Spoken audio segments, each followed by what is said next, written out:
Wanting to become a YouTuber for fun or for profit? Check out the amazing Blue Yeti microphone today. Affiliate link in the video description. Hey, what's going on, everybody? My name is Matt Jarbo. This is 3 Buck Theater. And you know, one of my favorite directing teams with content creators is Matthew Vaughn and Mark Millar. The work on Kick-Ass and Kingsman are just perfect. I love both of those movies.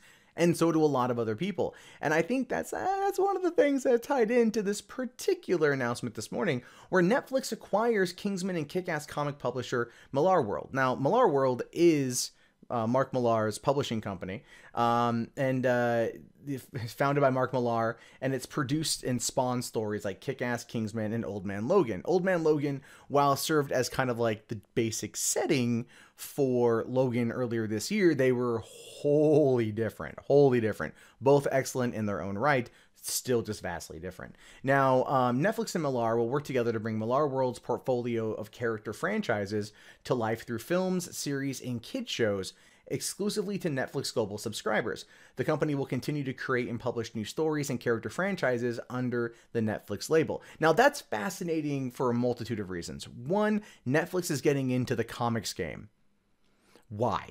No, I mean that like legitimately. Why? What do they have to gain from going into comics? Easy. They really want to screw with Marvel and DC.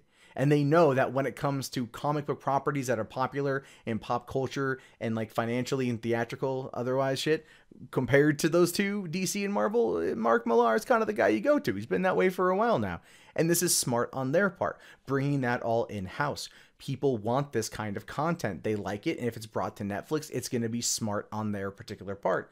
Now, not only that, but they're going to be kids shows. Now, I haven't read a lot of what's come out of Millarworld, so I don't know what there is considered age appropriate, but not a lot of it is.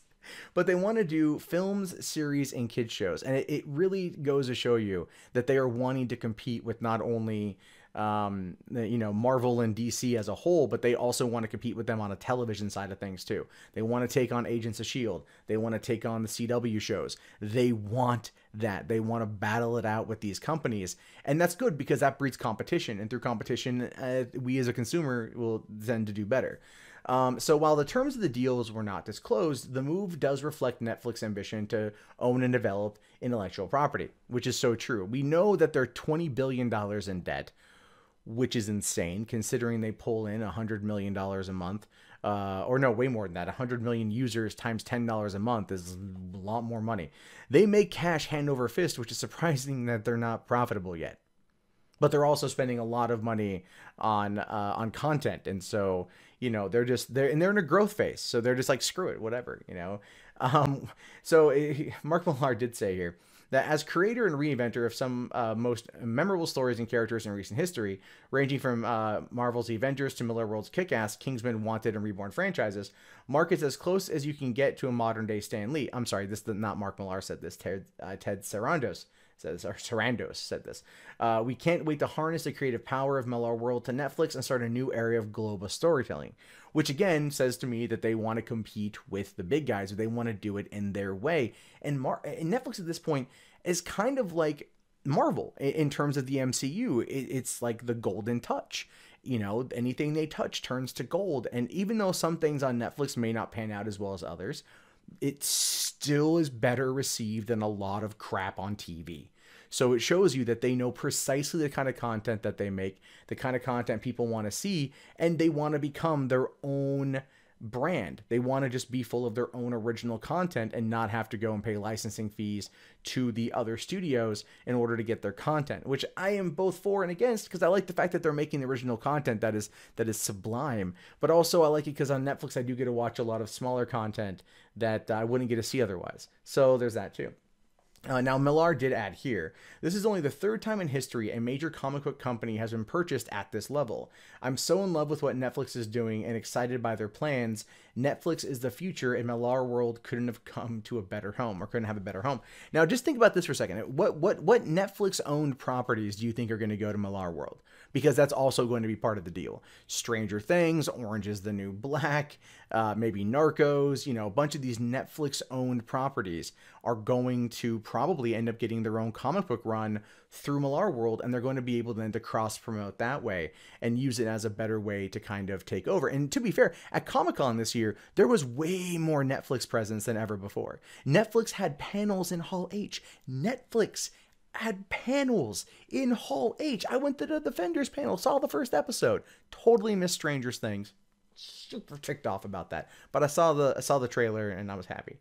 Millar runs Millarworld with his wife Lucy. He previously spent 8 years at Marvel, where he developed comic books and story arcs that inspired the first Avengers movie, Captain America: Civil War, and Logan, which collectively grossed more than $3 billion at the worldwide box office. Since Millarworld has started, the company and its co-creators have created 18 published character worlds, of which 3, Wanted, Kick-Ass, and Kingsman, have yielded theatrical films that have collectively grossed nearly $1 billion worldwide. And those are all good movies.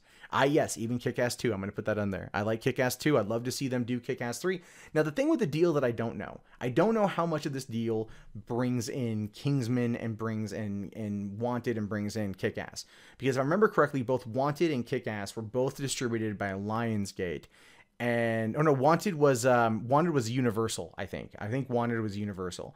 Lionsgate was definitely Kick-Ass, and 20th Century Fox did Kingsman. But I also know that when it came to Kingsman, Matthew Vaughn self-funded the movie. I know Plan B, Brad Pitt's company, funded Kick-Ass. And so really what they're doing is they're creating their own properties independently, shooting them independently, and then going to a distributor and getting those costs recouped, so on and so forth. And now if they're going to take that business model and they're going to bring that to Netflix, which is already developing many things in-house, this tells me that they're going to create some seriously cool shit. And it's not going to be beleaguered by a rating system. It's not going to be beleaguered by executives that are trying to make their mark on the project by micromanaging everything. This is going to be a new era of comic book films. Because just imagine for a second, just imagine a world where you get a comic book movie that is almost a one-to-one retelling of a comic book, as much as they possibly can. Because not only is the creator behind it, one of the entities behind the production side of things, the studio financing it is not worried about ratings. It's not worried about content. It's not worried about trying to sell it to different markets. It's about taking control back. And as a fan of this kind of stuff, man, I am excited to see what happens next. But I want to know what you guys think about this. Do you think this is going to be a good move? Do you think that Netflix is just taking on too much and they're eventually going to fold? Or do you think bringing Millarworld into that, is this going to be another revenue source for the company and another way to basically say screw you to Marvel and DC? These are things I want to know. Go ahead and let me know in the comments below. My name is, of course, Matt Jarbo. This has been $3 Theater. I'll talk to you guys later. Have yourself a great day, and peace out.